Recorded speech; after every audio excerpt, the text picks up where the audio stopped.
에스라 9장. 이러한 일들을 마친 다음에 지도자들이 나에게 와서 말하였다.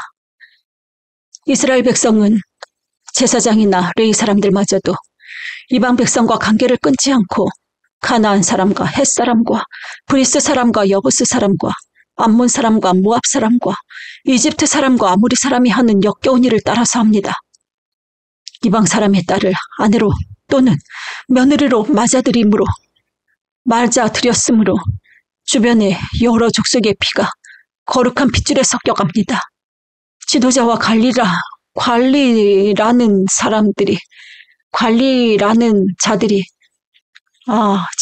관리라는 자들이 오히려 이런 일에 앞장을 섭니다. 이 말을 들은 나는 너무나 기가 막혀서 겉옷과 속옷을 찢고 머리카락과 수염을 뜯으면서 주저앉았다. 그러나 이스라엘의 하나님이 하시는 말씀을 두려워하는 사람들도 있었다. 내가 저녁 제사 때까지 넋을 잃고 앉아있는 동안에 그들은 포도로 잡혀갔다가 되돌아온 백성이 저지른 이렇게 큰 배신을 보고서 나에게로 모여들었다. 나는 슬픔을 가누지 못한 채로 앉아있다가 저녁 제사 때가 되었을 때에 일어나서 찢어진 겉옷과 속옷을 몸에 그대로 걸치고 무릎을 꿇고 두 팔을 들고서 주 나의 하나님께 기도를 드렸다. 하나님, 너무나도 부끄럽고 낯이 뜨거워서 하나님 앞에서 차마 얼굴을 들 수가 없습니다. 우리가 지은 죄는 우리 스스로가 감당할 수 없을 만큼 불어났고 우리가 저지른 잘못은 하늘에까지 닿았습니다. 조상 때로부터 오늘에 이르기까지 우리가 저지른 잘못이 너무나 큽니다. 우리가 지은 죄 때문에 우리뿐만 아니라 우리의 왕들과 제사장들까지도 여러 나라 왕들의 칼에 맞아 죽거나 사로잡혀가고 재산도 다 빼앗기고 온갖 수모를 겪었습니다. 이런 일은 오늘에 와서도 마찬가지입니다. 그러나 주 우리 하나님께서는 비록 잠깐이긴 하지만 우리에게 자비를 베푸시어 우리 가운데서 얼마쯤을 살아남게 하셨습니다. 또한 주님께서 거룩하게 여기시는 곳에 우리가 살아갈 든든한 터전을 마련하여 주셨습니다. 하나님께서는 우리 눈에서 생기가 돌게 하시고 잠시나마 종살이에서 벗어나게 하여 주셨습니다. 우리가 종살이를 하였지만 하나님께서는 우리를 언제까지나 종살이를 하도록 내버려 두지 않으시고 오히려 페르시아의 왕들에게 사랑을 받게 하여 주시고 또 우리에게 용기를 주셔서 하나님의 성전을 다시 짓고 무너진 곳을 다시 쌓아 올리게 하시어 유다와 예루살렘에서 우리가 이처럼 보호를 받으면서 살아갈 수 있게 하셨습니다. 우리 하나님, 주님께서 이렇게까지 하여 주시는데 주님의 계명을 저버렸으니 이제 우리가 무슨 말씀을 드릴 수 있겠습니까? 주님께서는 일찍이 주님의 종 예언자들을 시키셔서 우리가 들어가서 차지할 땅은 이방 백성이 살면서 더럽힌 땅이라고 말씀하셨습니다. 거기에서 사는 자들이 역겨운 일을 하여서 땅의 구석구석까지 더러워지지 않은 곳이 없다고 하셨습니다. 우리의 딸을 그들의 아들에게 시집 보내지도 말고 그들의 딸을 며느리로 맞아들이지도 말라고 하셨습니다. 우리가 강해져서 그 땅에서 나는 좋은 것을 먹으며 그 땅을 우리 자손에게 영원한 유산으로 물려주려면 그 땅에 있는 백성이 번영하거나 성공할 틈을 조금도 주지 말아야 한다고 하셨습니다. 우리가 당한 일은 모두 우리가 지은 죄와 우리가 저지른 크나큰 잘못 때문입니다. 그렇지만 주 우리의 하나님은 우리가 지은 죄에 비하여 가벼운 벌을 내리셔서 우리 백성을 이만큼이나마 살아남게 하셨습니다. 그러므로 다시는 주님의 계명을 어기지 않아야 하였습니다. 역겨운 일을 저지르는 이방 백성들과 결혼도 하지 않아야 하였습니다. 이제 주님께서 분노하셔서 한 명도 남기지 않고 없애버리신다고 해도 드릴 말씀이 없습니다. 그렇지만 주 이스라엘의 하나님, 주님은 너그러우셔서 우리를 이렇게 살아남게 하셨습니다. 진정 우리는 우리의 허물을 주님께 자백합니다. 우리 가운데서 어느 누구도 감히 주님 앞에 나설 수 없습니다. 10장. 에스라가 하나님의 성전 앞에 엎드려 울면서 기도하며 죄를 자백하자 이스라엘 사람도 남자, 여자, 어린아이 할 것 없이 많은 무리가 에스라 주변에 모여서 큰 소리로 슬피 울었다. 그때에 엘람의 자손 여히엘의 아들 스가냐가 에스라엘에게 말하였다. 우리가 주변에 있는 이 땅의 백성에게서 이방 여자를 데려와서 아내로 삼음으로써 하나님께 죄를 지었지만 아직도 이스라엘에 희망은 있습니다. 이제 우리는 하나님의 명령을 두려워하면서 받드는 분들과 권명과 예를 에스라 이제 우리는 하나님의 명령을 두려워하면서 받드는 분들의 권명과 에스라 제사장의 가르침을 따라서 이방 여자들과 그들에게서 난 아이들을 다 보낼 것을 하나님 앞에서 언약하겠습니다. 율법대로 하겠습니다. 그러므로 이제 일어나십시오. 이 모든 일은 제사장님이 맡아서 하셔야 합니다. 우리가 제사장님을 도와드리겠습니다. 용기 있게 밀고 나가십시오. 이 말을 듣고 에스라가 일어나서 지도급 제사장들과 레위 사람들과 온 이스라엘 사람에게 그들이 말한 대로 하겠다고 맹세하라고 요구하니 그들은 그대로 맹세하였다. 에스라는 하나님의 성전 앞에서 물러나와 엘리야십의 아들 여호하난의 방으로 들어가서 포로로 잡혀갔다가 돌아온 백성이 지은 죄 때문에 밤이 새도록 밥도 먹지 않고 물도 마시지 않으며 슬피 울었다. 잡혀갔다가 돌아온 백성은 모두 예루살렘으로 모이라는 명령이 예루살렘과 온 유다 땅에 내렸다. 사흘 안에 오지 않는 사람은 지도자들과 원로들의 결정에 따라 재산을 빼앗고 잡혀갔다가 돌아온 백성의 모임에서 내쫓는다고 하니 사흘 안에 유다와 베냐민 사람들이 모두 예루살렘에 모였다. 그때가 9째 달 20일이다. 온 백성이 하나님의 성전 앞들에 모여 앉아서 떨고 있었다. 사태가 이러한 터에 큰 비까지 내리고 있었기 때문이다. 드디어 에스라 제사장이 나서서 그들에게 말하였다. 여러분은 이방 여자들과 결혼하였으므로 배신자가 되었습니다. 그것 때문에 이스라엘 죄가 더욱 커졌습니다. 이제 주 여러분의 주상의 하나님께 죄를 자백하고 그의 뜻을 따르십시오. 이 땅에 있는 이방 백성과 관계를 끊고 여러분이 데리고 사는 이방인 아내들과도 인연을 끊어야 합니다. 온 회중이 큰 소리로 대답하였다. 옳으신 말씀입니다. 우리는 반드시 말씀대로 하겠습니다. 그렇지만 여기에 모인 사람들의 수가 많고 때가 장마철이므로 이렇게 바깥에 서 있기가 어렵습니다. 더구나 이 일은 우리의 잘못이 너무 커서 하루 이틀에 처리될 문제가 아닙니다. 그러므로 대표를 뽑아서 우리 회중의 일을 맡기는 것이 좋겠습니다. 마을마다 이방 여자와 결혼한 사람들에게는 날짜를 정하여 주어서 그들이 자기 마을의 원로들과 재판장들과 함께 나오게 하고 이 일 때문에 드러나 일어난 우리 하나님의 진노를 풀어드리는 것이 좋겠습니다. 오직 아살의 아들 요나단과 디가의 아들 야스야만 이 의견에 반대하였음을 야스야만 이 의견에 반대하였으며 무슬람과 레위 사람 삽부대가 그들에게 동조하였을 뿐이다. 포로로 사로잡혀갔다가 돌아온 백성들은 많은 쪽의 의견을 따르기로 하였다. 에스라 제사장은 각 가문의 갈래마다 한 사람씩을 우두머리로 뽑아서 그들에게 책임을 맡겼다. 이방 여자와 결혼한 사람들에 대한 조사는 10째 달 초하루에 시작하여 이듬해 첫째 달 초하루에 끝났다.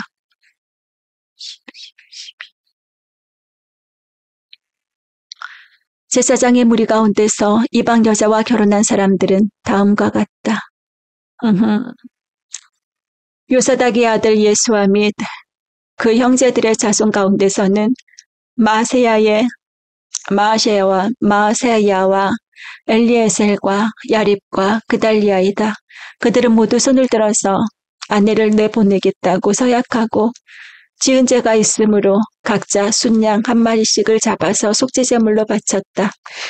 인멜의 자손 가운데서는 하나니아와 스바디아요, 하림의 자손 가운데서는 마아세야와 엘리야와 스마야와 여히엘과 우시아요, 바스훌의 자손 가운데서는 엘료에네와 마아세야와 이스마엘과 느다넬과 요사박과 엘리사요, 레이 사람들 가운데서는 요사박과 시므이와 글리다라고도 하는 글라야와 부다히야와 유다와 엘리에셀이요, 노래하는 사람들 가운데서는 엘리야십이요, 성전 문지기들 가운데서는 살룸과 델렘과 우리요, 이스라엘 일반인으로서 바로스의 자손 가운데서는 라мя와 이치야와 말기야와 미야민과 엘라살과 말기야와 브나야요, 엘람의 자손 가운데서는 마따니야와 스가랴와 여히엘과 압디와 여레묵과 엘리야요, 사두의 자손 가운데서는 엘료에네와 엘리야십과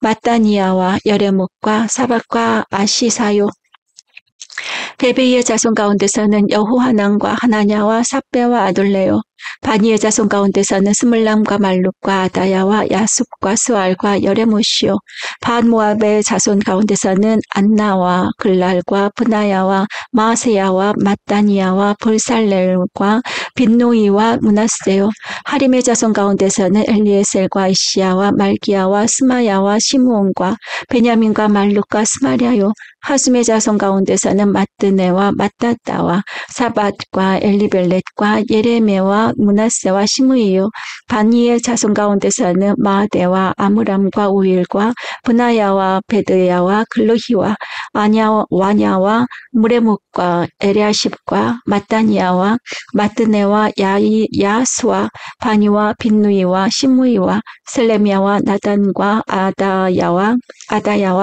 막나드베와 사세와 사레와 아사렐과 셀레미야와 스마랴와 살룸과 아마랴와 요셉이요, 느보의 자손 가운데서는 여히엘과 마티디야와 사막과 스비네와 이또와 요엘과 브나야이다.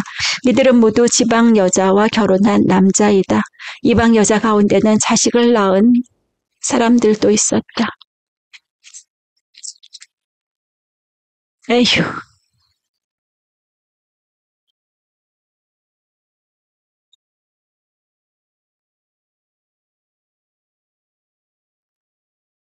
학계 1장. 다리우스 왕 2년 6째 달, 그 달 초하루에 학계 예언자가 주님의 말씀을 받아서 살디엘의 아들 스룹바벨 유다 총독과 여호사닥의 아들 여호수아 대제사장에게 전하였다. 만군의 주님께서 이렇게 말씀하신다. 이 백성이 말하기를 때가 되지 않았다. 주님의 성전을 지을 때가 되지 않았다. 고 한다. 학계의 예언자가 주님의 말씀을 받아 전한다. 성전이 이렇게 무너져 있는데 지금이 너희만 잘 꾸민 집에 살고 있을 때란 말이냐? 나 만군의 주가 말한다. 너희는 살아온 지난 날을 곰곰이 돌이켜보아라. 너희는 씨앗을 많이 뿌려도 얼마 거두지 못했으며 먹어도 배부르지 못하며 마셔도 만족하지 못하며 입어도 따뜻하지 못하며 품꾼이 품삯을 받아도 구멍난 주머니에 돈을 넣음이 되었다. 나 만군의 주가 말한다. 너희는 각자의 소행을 살펴보아라. 너희는 산에 올라가서 나무를 베어다가 성전을 지어라. 그러면 내가 그 성전을 기껍게 여기고 거기에서 내 영광을 드러내겠다. 나 주가 말한다. 너희가 많이 거두기를 바랐으나 얼마 거두지 못했고 너희가 집으로 거두어 들였으나 내가 그것을 흩어버렸다. 그 까닭이 무엇이냐? 나 만군의 주의 말이다. 나의 집은 이렇게 무너져 있는데 너희는 저마다 제 집 일에만 바쁘기 때문이다. 그러므로 너희 때문에 하늘은 이슬을 그치고 땅은 소출을 그쳤다. 내가 땅 위에 가뭄을 들게 하였다. 산 위에도 곡물과 새 포도주와 기름 위에도 밭에서 나는 모든 것 위에도 사람과 짐승 위에도 너희가 애써서 기르는 온갖 것 위에도 가뭄이 들게 하였다. 스알디엘의 아들 스룹바벨과 여호사닥의 아들 여호수아 대제사장과 남아있는 모든 백성이 주 그들의 하나님이 하신 말씀과 주 하나님이 보내신 학개 예언자가 한 말을 따랐다. 백성은 주님을 두려워하였다. 주님의 특사 학개는 주님께서 하신 말씀을 백성에게 전하였다. 내가 너희와 함께 있겠다. 나 주의 말이다. 주님께서 스알디엘의 아들 스룹바벨 유다 총독의 마음과 여호사닥의 아들 여호수아 대제사장의 마음과 남아있는 모든 백성의 마음을 감동시키셨다. 그래서 백성이 와서 그들의 하나님 만군의 주님의 성전을 짓는 일을 하였다. 때는 다리우스 왕 2년 6째 달 그 달 24일이다. 2장 그 해 7째 달 그 달 21일에 학개 예언자가 주님의 말씀을 받아서 전하였다. 너는 스알디엘의 아들 스룹바벨 유다 총독과 여호사닥의 아들 여호수아 대제사장과 남아있는 백성에게 전하여라. 너희 남은 사람들 가운데 그 옛날 찬란했던 그 성전을 본 사람이 있느냐? 이제 이 성전이 너희에게 어떻게 보이느냐? 이것이 너희 눈에는 하찮게 보일 것이다. 그러나 스룹바벨아, 이제 힘을 내어라. 나 주의 말이다. 여호사닥의 아들 여호수아 대제사장아, 힘을 내어라. 이 땅의 모든 백성아, 힘을 내어라. 나 주의 말이다. 내가 너희와 함께 있으니 너희는 이를 계속하여라. 나 만군의 주의 말이다. 너희가 이집트에서 나올 때에 내가 너희와 맺은 바로 그 언약이 아직도 변함이 없고 나의 영이 너희 가운데 머물러 있으니 너희는 두려워하지 말아라. 나 만군의 주가 말한다. 머지않아서 내가 다시 하늘과 땅, 바다와 물을 뒤흔들어 놓겠다. 또 내가 모든 민족을 뒤흔들어 놓겠다. 그때에 모든 민족의 보화가 이리로 모일 것이다. 내가 이 성전을 보물로 가득 채우겠다. 나 만군의 주가 말한다. 은도 나의 것이요 금도 나의 것이다. 나 만군의 주의 말이다. 그 옛날 찬란한 그 성전보다는 지금 짓는 이 성전이 더욱 찬란하게 될 것이다. 나 만군의 주가 말한다. 내가 바로 이곳에 평화가 깃들게 하겠다. 나 만군의 주의 말이다. 다리우스 왕 2년 9째 달 24일에 주님께서 학개 예언자에게 말씀하셨다. 나 만군의 주가 말한다. 너는 제사장들에게 율법의 가르침이 어떠한지 물어보아라. 어떤 사람이 거룩하게 바쳐진 고기를 자기 옷자락에다가 쌌는데 그 옷자락이 빵이나 국이나 포도주나 기름이나 다른 어떤 음식에 닿았다고 하여 그 이러한 것들이 거룩하여 지느냐? 이러한 것들이 거룩하여 지느냐고 물어보아라. 학개가 물어보니 제사장들이 그렇지 않다고 대답하였다. 학개가 또다시 시체에 닿아서 더러워진 사람이 이 모든 것 가운데서 어느 것에라도 닿으면 그것이 더러워지는지를 물어보니 제사장들이 그렇다고 대답하였다. 이에 학개가 외쳤다. 이 백성은 정말 더러워졌다. 이 민족은 내 앞에서 정말 그렇다. 나 주의 말이다. 그들이 손으로 하는 모든 일이 그렇고 그들이 제단에 바치는 것도 모두 더러워졌다. 그러므로 이제 너희는 오늘에 이르기까지 최근에 일어난 일들을 돌이켜보아라. 주의 성전을 아직 짓지 않았을 때에 너희 형편이 어떠하였느냐? 20섬이 나는 밭에서는 겨우 10섬밖에 못 거두었고 50동이가 나는 포도주 틀에서는 겨우 20동이밖에 얻지 못하였다. 내가 너희를 깐부기병과 녹병으로 쳤다. 너희 손으로 가꾼 모든 농작물을 호박으로 쳤다. 그런데도 너희 가운데서 나에게로 돌아온 사람은 아무도 없다. 나 주의 말이다. 너희는 부디 오늘 아홉째 달 24일로부터 주의 성전 기초를 놓던 날까지 지나온 날들을 마음속으로 곰곰이 돌이켜보아라. 곳간의 씨앗이 아직 남아있느냐? 이제까지 포도나무나 무화과 나무나 석류나무나 올리브 나무의 열매가 맺지 않았으나 오늘부터는 내가 너희에게 복을 내리겠다. 그달 24일에 주님께서 다시 학개에게 말씀하셨다. 너는 스룹바벨 유다 총독에게 이렇게 전하여라. 내가 하늘과 땅을 뒤흔들겠다. 왕국들의 왕자를 뒤집어 엎겠다. 각 민족이 세운 왕국들의 권세를 내가 깨뜨리겠다. 병거들과 거기에 탄 자들을 내가 뒤집어 엎겠다. 말들과 말을 탄 자들은 저희끼리 칼부림하다가 쓰러질 것이다. 나 만군의 주의 말이다. 스알디엘의 아들 나의 종 스룹바벨아, 그날이 오면 내가 너를 높이 세우겠다. 나 주의 말이다. 너를 이미 뽑아 세웠으니 내가 너를 내 옥새로 삼겠다. 나 만군의 주의 말이다.